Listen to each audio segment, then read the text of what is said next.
ngibingelele kuwe mlaleli, ngiyathemba ukuthi uyaphila-ke. Mina ngizocela kuwe-ke laphana-ke ukuthi-ke uma ngabe usamusha-ke kulo-ke leli khasi-ke leli-ke wenze okulungile-ke laphana-ke ungixhase-ke ucindezele-ke ibhathini subscribe nje akubizi imali, kumahhala nje ukhiphe nesenti-ke elimnyama-ke leli-ke khona uzokwazi uthole nezinye-ke iy'ndaba ezintsha-ke engizokulethela zona-ke kulo-ke leli khasi-ke leli-ke. Uzingaphuzi le ndaba-ke ongawenza njengamanje ukuthi-ke ucindezele-ke ibhathini usubscribe njengamanje-ke.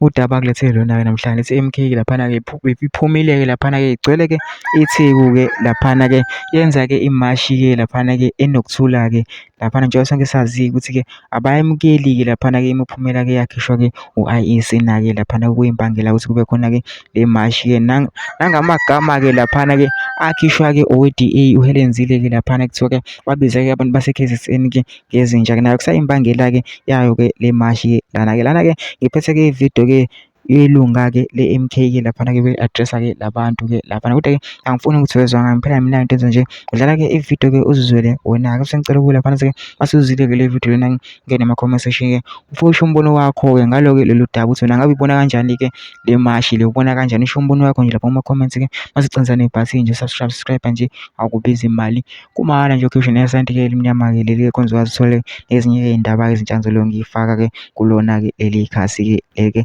nayo-ke le video-ke awuyithokozele.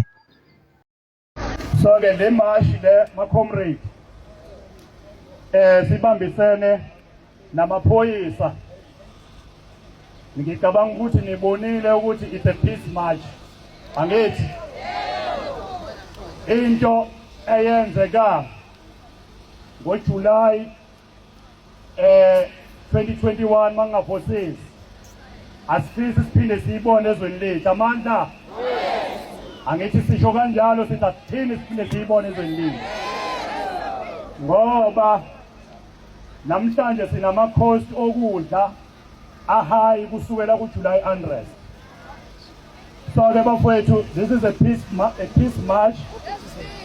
Into esizoyenza sizolalela ama-marshals aid, silalele umbutho wase-South Africa wamaphoyisa, silandele amasosha e-MK angaphakathi